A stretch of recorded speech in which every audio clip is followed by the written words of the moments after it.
Hello guys, welcome two finger tips. तो पिछले video में हम लोगों ने फेजेस ऑफ सेल साइकिल में इंटरफेज एंड एम फेज दो पार्ट पढ़ा था।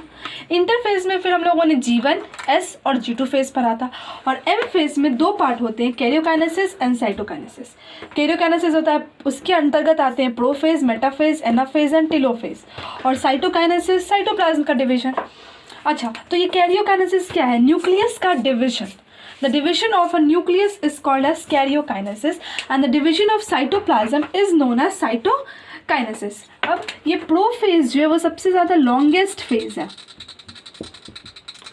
And anaphase is the shortest phase. ठीक है, प्रोफेज लॉन्गेस्ट फेज है, एनाफेज शॉर्टेस्ट फेज, ये हम जानेंगे। तो ये बेसिकली जो सेल साइकिल है वो क्या करता है ना, ऐसा लगता है जैसे कोई ड्रामा चल रहा है, जैसे फिल्म में या फिर जो भी टीवी एक्ट्स आते हैं उसमें एक तरह से फिल्म जो चलता है ना, it's just like a drama, कि सेल भी कोई ड्रामा प्ले कर रहा है। हम लोग जब पढ़ेंगे तो हम लोग उसके बारे में और अच्छे तरीके से पता चलेगा। तो पहले हम लोग स्टार्ट करते हैं प्रोफेज के बारे में। तो प्रोफेज क्या है?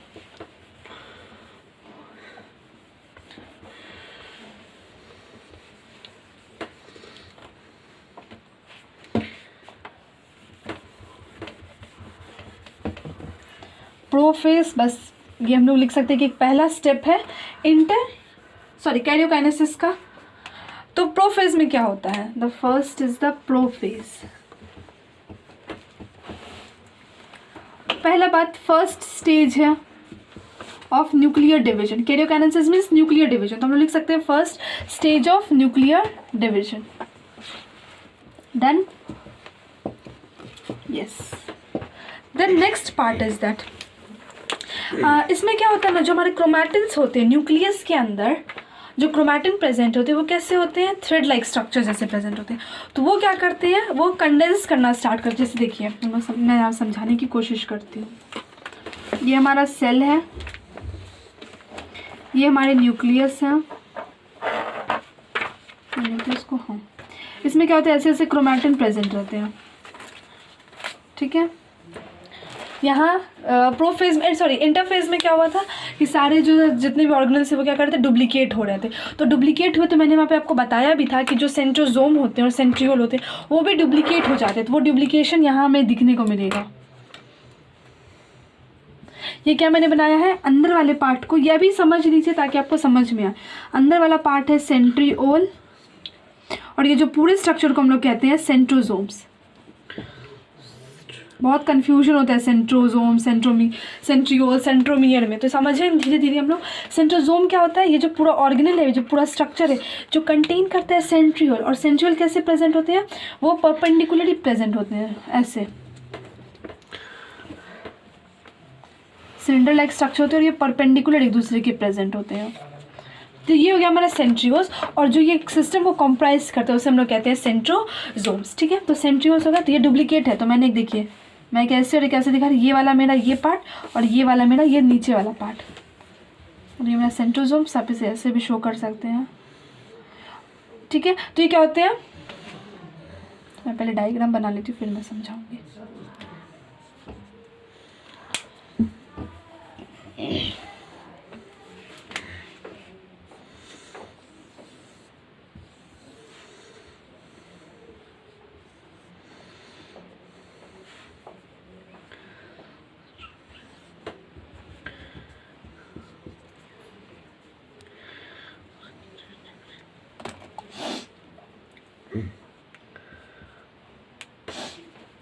हाँ, अब देखिए, प्रोफेज क्या हुआ, first stage of nuclear division, ये हम लोगों ने समझा।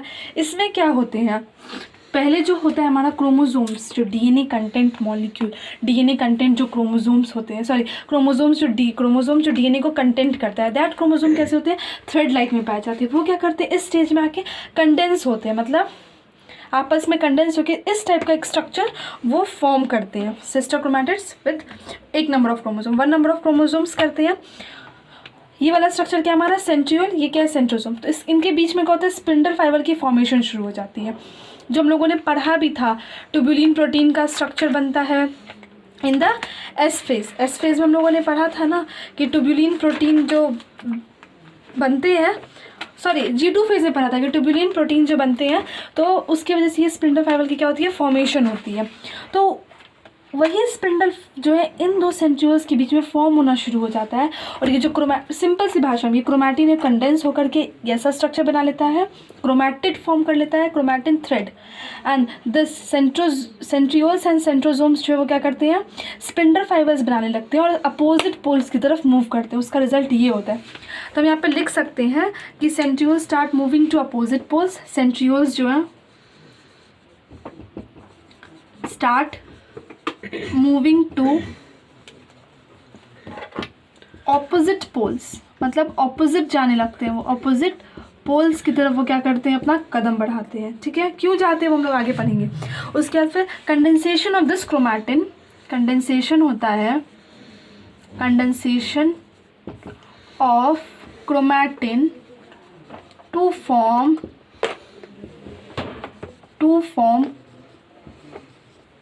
क्रोमोसोम्स। ठीक है, यहाँ पे क्या होता है, ये दोनों फेज यहाँ पे स्टार्ट होता है। तीसरा पॉइंट, अब देखिए स्प्लिंडर फाइबर की फॉर्मेशन यहाँ पे स्टार्ट हो जाती है। तीसरा पॉइंट में स्प्लिंडर फाइबर की formation starts here. Spindle fibre का क्या होता है, फॉर्मेशन स्टार्ट हो जाता है। Centriole starts moving to opposite pole, condensation of chromosomes to form, sorry condensation of chromatin to form chromosome. I am really sorry अगर मैंने कहीं क्रोमैटिन की जगह क्रोमोसोम बोल दिया हो तो। और स्पिंडल फाइबर की फॉर्मेशन होने लगती है। ठीक है, अब एक और बात यहाँ पे मैं पहले ये पॉइंट लिख देती हूँ तब मैं समझाऊंगी। At the end of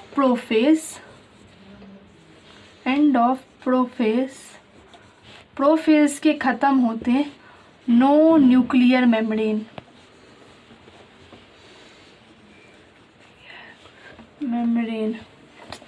no nuclear membrane, endoplasmic reticulum, no Golgi bodies, nothing is there. देखिए अब समझने की कोशिश करते हैं। एम फेज का दो पार्ट होता है, कैरियोकाइनेसिस एंड साइटोकाइनेसिस। कैरियोकाइनेसिस का फर्स्ट पार्ट होता है प्रोफेज, जिसे हम लोग कहते हैं first stage of nuclear division. Clear. अब देखिए हम लोग का सेल कुछ इस तरह से रहता है, उसमें ये क्रोमैटिन थ्रेड्स की तरह दिखते हैं, हम लोग को स्ट्रक्चर ऐसा विजिबल होता है।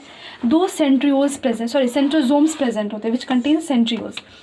अब क्या होता है, जैसे ही सेल प्रोफेज में एग्जिट मारता है, एंट्री लेता है, तो ये जो क्रोमैटिन थ्रेड्स है वो क्या करते हैं, क्रोमोसोम्स में कन्वर्ट हो जाते हैं। वो डेंस लाइक स्ट्रक्चर जो है थिकेस्ट एंड शॉर्टेस्ट होने लगता है, स्टार्ट हो जाता है यहाँ पे।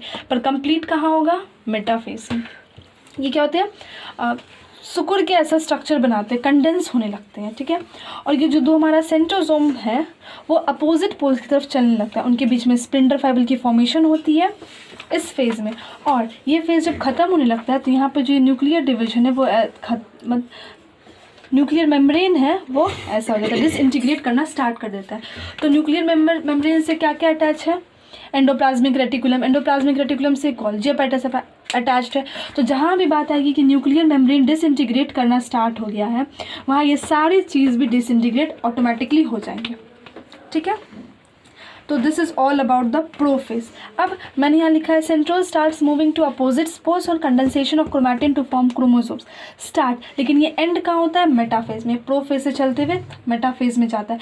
ऐसा कुछ बाउंड्री लाइन नहीं है कि ये प्रोफेज है तो यहाँ प्रोफेज खत्म होगा तभी यहाँ मेटाफेज, नहीं, ये साइमल्टेनियसली वर्क करता है। ऐसा कोई यहाँ पे लाइनिंग नहीं बना सकता कि हाँ इसके बाद ये, इसके बाद ये, नहीं। एक ड्रामा की तरह वो चलते रहता है। हम लोग उसको अपने पढ़ने की सुविधा से उसे अलग अलग क्लासीफाई किए। तो प्रोफेज के बाद हमारा आता है मेटाफेज।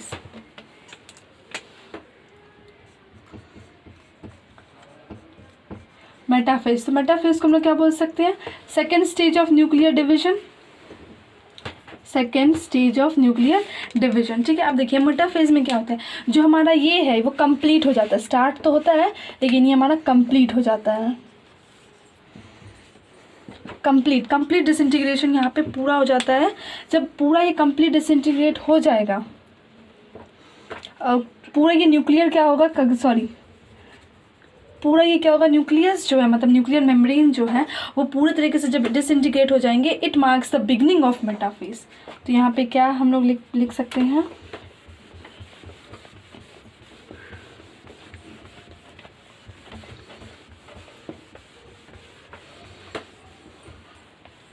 मेटाफेज क्या है, कैसे पता चला कि हाँ मेटाफेज में सेल एंट्री किया है?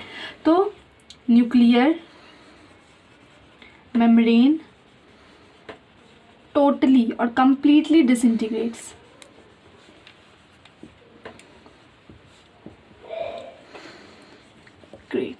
ठीक है, क्या होता है? Completely disintegrate. फिर क्रोमैटिन का जो कंडेंसेशन होता है, क्रोमैटिन का जो कंडेंसेशन होता है क्रोमोसोम्स के फॉर्म, वो भी यहाँ पे कंप्लीट हो जाता है। तो ठीक है, और फिर न्यूक्लियर मेम्ब्रेन जब कंप्लीटली डिसइंटीग्रेट होगा, जैसे देखिए ये सेल है,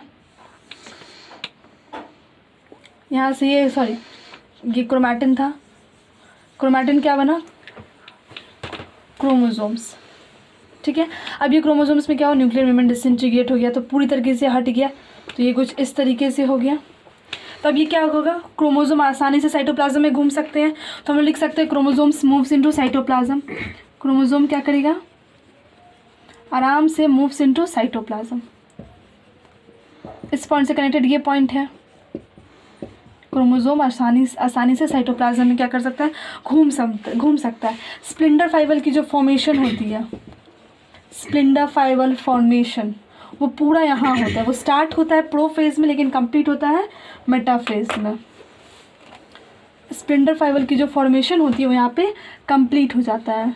प्लस सेंट्रोजोम्स है, क्रोमोसोम्स जो है, क्रोमोसोम्स पूरी की तरीके से यहाँ पे कंडेंस हो जाते हैं, कंडेंस कंप्लीटली। ठीक है, क्रोमोसोम्स भी क्या करते हैं, यहाँ पे कंडेंस हो जाता है कंप्लीटली। और क्रोमोसोम यहाँ पे सबसे ज़्यादा थिकेस्ट और शॉर्टेस्ट होता है। And this is the best stage for the study of morphology of chromosome. Best stage for study of morphology of chromosomes, of chromosomes. Best stage है क्रोमोसोम्स की मॉर्फोलॉजी, यानी कि कितने ज़्यादा बाहर के जो स्ट्रक्चर्स हैं उसके लिए एकदम बेस्ट डिफाइन है ये स्टेज पढ़ने के लिए। अब देखिए मेटाफेज में ये सब तो हुआ, तो मेटाफेज में ये सब होने के बाद क्या होता है, ये जो हमारे ये क्रोमोसोम है, तो एक क्रोमोसोम तो है नहीं, बहुत सारा क्रोमोसोम है, तो सारे क्रोमोसोम क्या करते हैं, अपने आप को इसमें अलाइन करते हैं। अलाइन कहने का मतलब है इस तरीके से, इस तरीके से अपने आप को अरेंज्ड कर लेते हैं इसमें। ठीक है, तो मैं एक ही स्ट्रक्चर से समझाने की कोशिश करती हूँ। ये इस तरीके से बन भी नहीं रहा डायग्राम। ओह, ठीक है, ये इस तरीके से। अब ये होता क्या इसमें, तो ये सारे क्या होते हैं, जितने भी क्रोमोसोम्स होते हैं सब एक लाइन से इसमें आने लगते हैं। एक लाइन से आने का मतलब क्या है, एक पर्टिकुलर एक मेटाफिजिक प्लेट पे आने लगते हैं सारे के सारे। और हमारे यहाँ पे क्या होता है, सेंट्रियोज और सेंट्रोसोम्स जो वो क्या होते हैं, पोल्स पे पहुँच जाते हैं with the formation of spindle fibre. सारा स्पिंडल फाइबर क्या होता है यहाँ पे बन जाता है। ठीक है, अब ये स्पिंडल फाइबर इस तरीके से भी जाते हैं, इस तरह से। तो ये जो स्ट्रक्चर हम लोग को दिखता है इसे हम लोग कहते हैं एस्टर, और जो रेज ये निकालते हैं उसे हम लोग कहते हैं एस्ट्रल रेज। ठीक है, ये एस्ट्रल रेज हो गया। और जो ये स्पिंडल फाइबर की फॉर्मेशन हो रही है, the spindle fibre formation, spindle fibre formation जो हो रही है, मतलब स्पिंडल फाइबर जो बीच में बन रहा है, इन दोनों को मिला के हम लोग इसे माइटोटिक अपैरेटस भी कहते हैं। माइटोटिक अपैरेटस, इसे हम लोग माइटोटिक। तो यहाँ पे जो हमारे सेंट्रोसोम से ये ऐसा लगता है जैसे ये ना रेज प्रोड्यूस करे, बल्कि ये रेज तो प्रोड्यूस करते नहीं है, it is just like a microtubule का स्ट्रक्चर होता है। तो ऐसा हम लोग को लगता है ना स्टार लाइक अपीयरेंस है, तो इससे हम लोग क्या कहते हैं, एस्टर कह देते हैं। और जो रेज हम लोग को विजिबल होता है उसे हम लोग एस्ट्रल रेज कह देते हैं माइक्रोस्कोप के अंदर। और इस astral rays and this spindle fibre formation जो दो सेंट्रोसोम के बीच में यानी कि क्रोमोसोम को कनेक्ट करते हुए जो बनता है उसे हम लोग कहते हैं स्पिंडल फाइबर। इन दोनों को मिला के हम लोग को माइटोटिक अपैरेटस मिलता है। तो if anyone ask what is mitotic apparatus, then astral rays plus spindle fibre together constitute mitotic apparatus.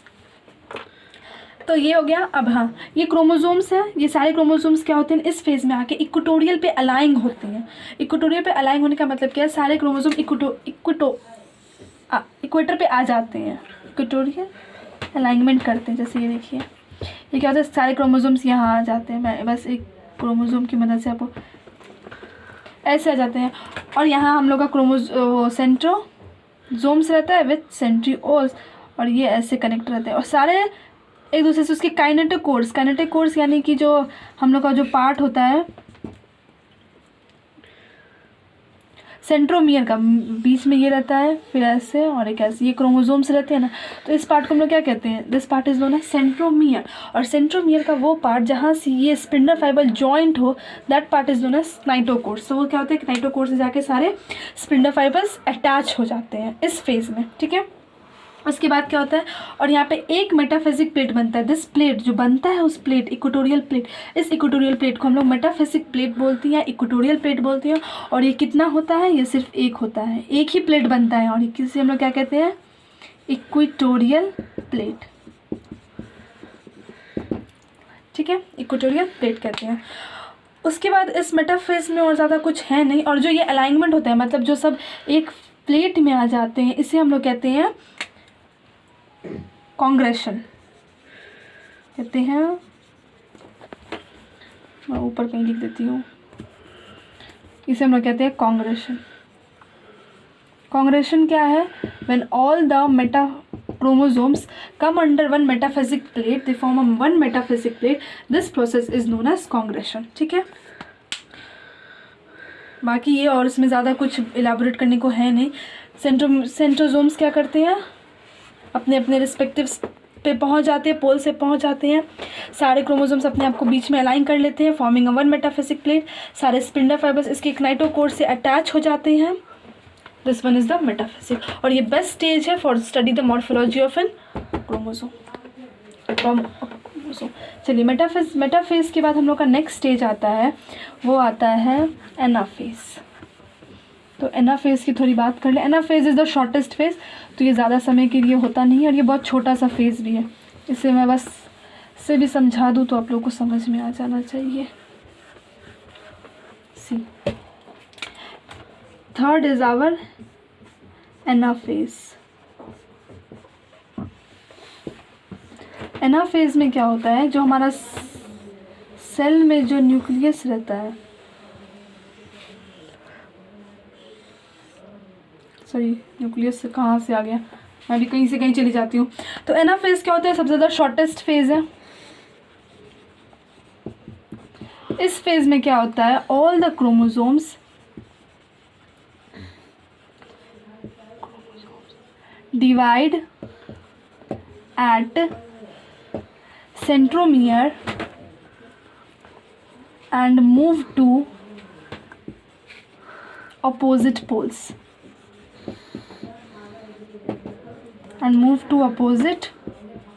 देखिए क्या होता है, सारा ऐसे था, मैं एक ही में दिखाती हूँ। ये ऐसा था,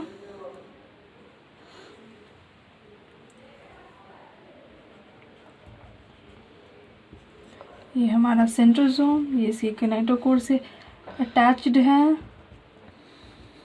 फॉर्मिंग।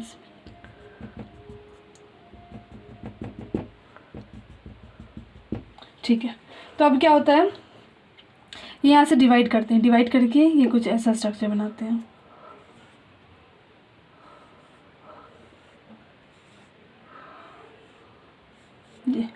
ये ऐसे क्रोमोसोम क्या करते हैं, they start dividing and move to the opposite poles. ये क्या करते हैं, अपोजिट पोल्स की तरफ मूव करना स्टार्ट करते हैं। This is the only anaphase. Anaphase में यही होता है कि सिस्टर क्रोमैटिड जो होती है, सिस्टर क्रोमैटिड्स है, एक ही क्रोमोसोम के सिस्टर क्रोमैटिड्स क्या होते हैं, ये सेपरेट हो जाते हैं। कैसे, सेंट्रोमियर का डिवीजन हो जाता है। ये जो सेंट्रोमियर बीच में जो स्ट्रक्चर था उसका डिवीजन हो जाता है, और ये अलग और ये पार्ट अलग, ये पार्ट अलग, ये होता है ना, ये स्ट्रक्चर बनता है। देखिए मैं आपको कितने विजुअलाइज कर दूँ। ये क्या होता है, बीच से एक ऐसे डिवाइड होते हैं, ये ऊपर की तरफ, ये तो ये वाला जो सेंटर ये उसे खींचता है, ये खींचता है इसे, तो ये होता है ऑटोमेटिकली नीचे चलता है। देखिए यहाँ से आपको कोई इसे खींचेगा ऊपर की तरफ, तो ये वाला ऊपर जाएगा, ये नीचे, और ये ऐसे नीचे। तो ऐसा लगता है जैसे ये वाला ये ऊपर की तरफ चल रहा है और ये इसको फॉलो कर रहा है उसके पीछे पीछे जाने के लिए, उसके सिस्टर क्रोमैटिड्स के जो ये वाले पार्ट हैं, ठीक है। और ये क्या है, and this is the best stage for study of the shape of the chromosome. और क्रोमोजोम के अगर शेप को पढ़ना है, best stage for the study of shape of chromosome, of shape of chromosomes, this one is the best stage. ठीक है, तो ये हो गया हमारा एनाफेज के बारे में। अब हम लोग पढ़ेंगे टेलोफेज के बारे में। टेलोफेज क्या होता है, this is the terminal phase, means सबसे लास्ट फेज है।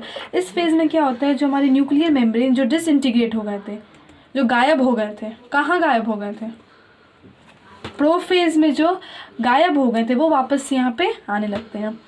तो आने लगते हैं, this marks the beginning of telophase, जब वो न्यूक्लियर मेम्ब्रेन वापस से आने लगते हैं। तो न्यूक्लियर मेम्ब्रेन आएगा तो माइटोकॉन्ड्रिया, गोल्जी अपैरेटस, ईआर सब वापस से आने लगते हैं, एंडोप्लाज्मिक रेटिकुलम वगैरह सब कुछ। तो यहाँ एक सेंट्रोजोम होता है, ये स्पिंडल फाइबर होती है, ये सेंट्रोजोम्स विच कंटेन सेंट्रियोल्स। ये क्या करते हैं, यहाँ से फरो डेवलप होने लगता है, फरो। वो अपोजिट पोल्स में गया सेंट्रोमियर ना, उसके अंदर यहाँ पे क्या होता है, फरो डेवलप, फरो होता है, फरो हुआ ऐसे, और बीच से ये खचाक, लेकिन वो साइटोकाइनेसिस का प्रोसेस है, मैं अभी बता दी।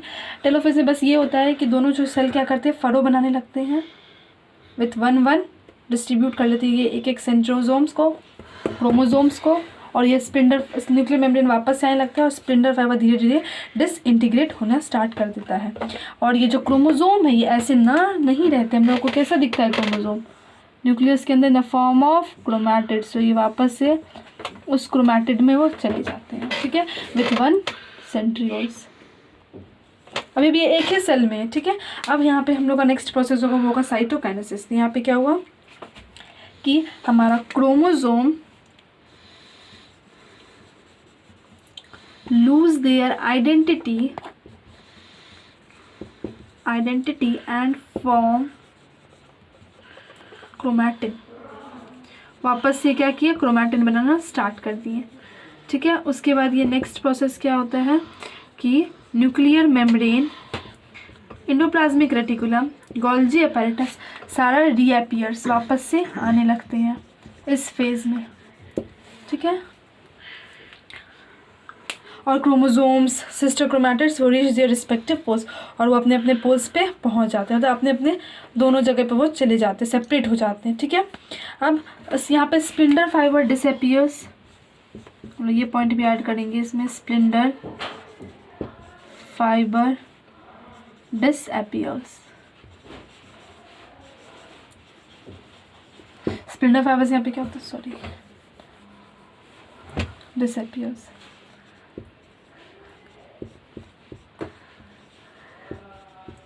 स्पिंडल फाइबर डिसअपीयर्स मतलब स्पिंडल फाइबर भी गायब। ये जो बीच में जो मैंने ये बनाया था, ये क्या है, हमारे स्पिंडल फाइबर से क्या होता है, डिसअपीयर्स होना स्टार्ट हो जाते हैं। अब इसी के ये जब होता है तो इसी के बाद क्या होता है, ये अर्ली टेलोफेज है और ये लेट टेलोफेज। अर्ली टेलोफेज में वही क्रोमोजोम, वही न्यूक्लियर मेम्ब्रेन वापस से आने लगता है, ये आ जाता है न्यूक्लियर मेम्ब्रेन, उसके अंदर ये जो क्रोमोजोम है वो क्रोमैटिन में कन्वर्ट हो जाता है, स्पिंडल फाइबर्स गेट डिसइंटीग्रेट और बीच से एक फड़ो बनना स्टार्ट हो जाता है। तो अब हमारा है last one, that is cytokinesis of mitosis.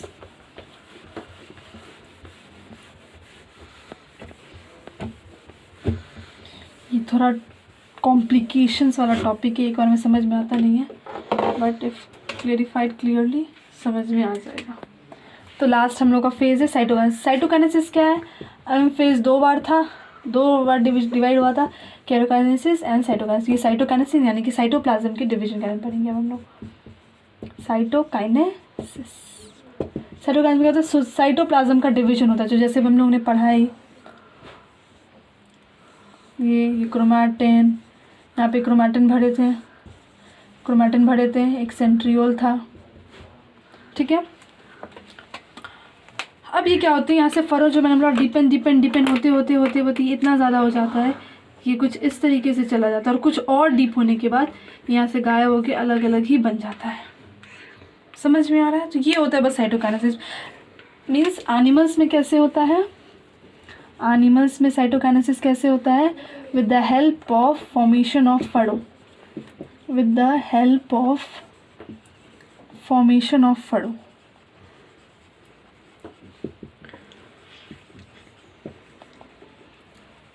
But in plants में, एनिमल्स के पास तो सिर्फ सेल मेम्ब्रेन होता है, सेल वॉल तो होता नहीं है, प्लांट्स में सेल वॉल होता है।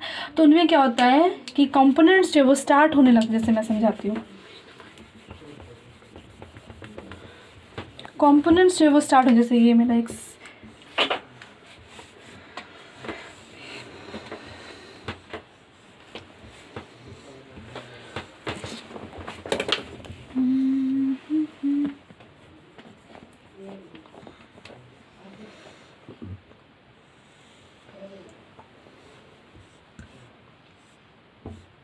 ये मेरा एक न्यूक्लियस है, दिस यू माइट अंडरस्टैंड, ये न्यूक्लियस है, इसके अंदर ये सब भरा हुआ है, क्रोमैटिन वगैरह। मैंने इसे गोल से नहीं स्क्वायर से रिप्रेजेंट किया है।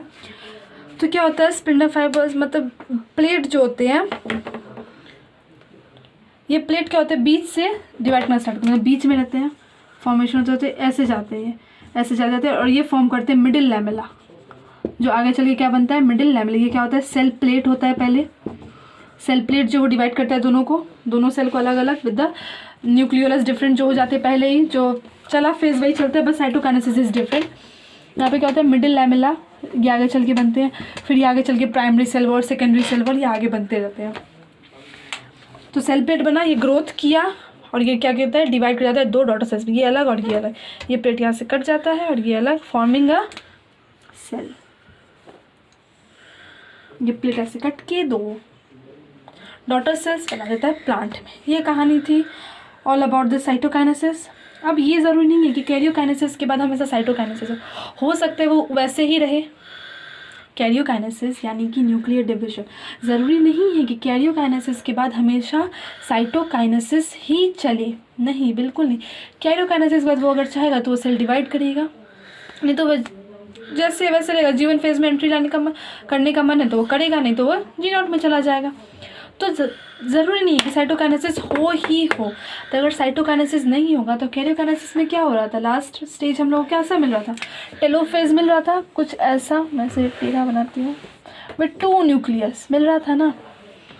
तो वैसे सेल्स जो साइटोकाइनेसिस नहीं करते हैं उसके पास 2 न्यूक्लियस होता है, उसे हम लोग मल्टी न्यूक्लिएटेड सेल्स बोलते हैं, जो हम लोग के मेनली कहाँ रहता है, मसल सेल्स में, heart cells and the osteoclast. Okay, तो ये सब क्या होते हैं, हमारे वैसे सेल्स जो मल्टी न्यूक्लिएटेड हैं। ठीक है, अब अगर वो मतलब मल्टी न्यूक्लिएटेड है तो उसे हम लोग एक और चीज़ कह सकते हैं, साइनसीटियम और सिनोसाइटिक। एग्जाम्पल नहीं, उसको हम लोग क्या कहते हैं, मल्टी न्यूक्लिएटेड जो रहते हैं, मल्टी न्यूक्लिएटेड मतलब बहुत सारे जो न्यूक्लिएटेड होते हैं, न्यूक्लियस होते हैं उसके अंदर मल्टी न्यूक्लिएटेड, तो उसको हम लोग कहते हैं सिनसीटियम। ठीक है, सिनसीटियम इसे हम लोग कहते हैं। This term is for multinucleated cells. ठीक है, जैसे एग्जांपल है liquid endosperm of coconut. NCERT में भी एग्जांपल दिया हुआ है कि लिक्विड के अंदर जो पानी रहता है तो वो मल्टी न्यूक्लिएटेड जैसा रहता है, मतलब वो मल्टी न्यूक्लिएटेड, वो और अगर डिवाइड करेंगे तो हम लोग को अच्छा खासा उसमें फ्रूट जो मिलता है खाने को वो रहेगा। अच्छा, तो अब ये हम लोगों ने इतना सब कुछ डिस्कस कर लिया। अब सिग्निफिकेंस क्या है माइटोसिस का, वो मेनली होता कहाँ है, जहाँ पे हम लोग को रिपेयर की ज़रूरत है। This is the last topic of mitosis. उसके पास मियोसिस पे एक वीडियो बनना चाहिए। मियोसिस तो बहुत बड़ा है क्योंकि उसमें 2 फेज़ आता है, मियोसिस 1, मियोसिस 2। तो सिग्निफिकेंस क्या है मियोसिस का, सिग्निफिकेंस ऑफ मियोसिस, पहला रिपेयर एंड रीजनरेशन। पहले क्या होगा, रिपेयर होगा और रीजनरेशन, मतलब जहाँ पे रिपेयर की ज़रूरत है वहाँ पे कौन करेगा, माइटोसिस। दूसरा ग्रोथ, जहाँ पे हम लोगों को ग्रोथ की ज़रूरत है वो करेगा। फिर रिप्रोडक्शन में, उसके बाद जेनेटिक स्टेबिलिटी, मतलब क्या, जेनेटिक स्टेबिलिटी का मतलब ये कि क्रोमोसोम्स में जितना पेरेंट सेल्स में जितना नंबर ऑफ क्रोमोसोम्स रहता है वही same number of chromosomes DNA constituent उसके डॉटर सेल्स में रहता है, और ये मेंटेन करता है जेनेटिक स्टेबिलिटी, मतलब generation to generation this will remain the same. This is genetic stability. This is all about the mitosis. अच्छा, मैं एक शॉर्ट डायग्राम बना करके आपको एक पूरा फेस को एक ब्रीफ में समझाने की कोशिश करती हूँ। So I am here back with the diagram. तो मैंने चारों फेज़ जो प्रोफेज़, मेटाफेज़, एनाफेज़, टेलोफेज़ जो कैरियोकाइनेसिस का पार्ट है उसे मैंने एक शॉर्ट डिस्क्रिप्शन में समझाने की कोशिश की है। तो प्रोफेज़ में देखिए पहले क्या होता है, एक सेल रहता है, उसके सारे चीज़ डुप्लीकेट हुए हुए रहते हैं। जैसे मैंने यहाँ पे बस सेंट्रोजोम को दिखाया, तो सेंट्रोजोम यहाँ पे मेरा डुप्लीकेट है, ये क्रोमैटिन है। ये क्या होता है इसी फेज़ में, प्रोफेज़ में, ये अर्ली बोल सकते हैं, उसके जैसे हम लोग लेट बोल सकते हैं। We can call this as early prophase and this one as late prophase. तो प्रोफेज़ में क्या होता है, ये क्रोमैटिन कंडेंस हो जाते हैं, क्रोमोसोम्स बनाते हैं और दोनों सेंट्रोजोम्स होते हैं मेरे अपोजिट पोल्स की तरफ मूव करना स्टार्ट कर देते हैं with the formation of spindle fibre. बीच में दोनों के स्पिंडल फाइबर की फॉर्मेशन होना भी, ये मेरा स्पिंडल फाइबर की फॉर्मेशन होना स्टार्ट हो जाता है और दोनों सेंटर, मैंने एरो से यहाँ पे रिप्रेजेंट किया है, दोनों पोल्स की तरफ आने की कोशिश करते हैं, यहाँ आने की कोशिश करते हैं, the top most pole prophase. और यहाँ न्यूक्लियर जो मेम्ब्रेन है मेरा वो डिसइंटीग्रेट करना स्टार्ट कर देता है। तो जैसे ही न्यूक्लियर मेम्ब्रेन डिसइंटीग्रेट किया, एंडोप्लाज्मिक रेटिकुलम, गोल्जी apparatus सारा कुछ डिसइंटीग्रेट होने लगता है and this only marks the beginning of metaphase. तो मेटाफेज में फिर क्या होता है, कम्प्लीटली ये जो क्रोमोजोम होता है कम्प्लीटली कंडेंस हो गया, स्पिंडल फाइबर अच्छे तरीके से फॉर्म हो गया, कम्प्लीटली फॉर्म हो गया।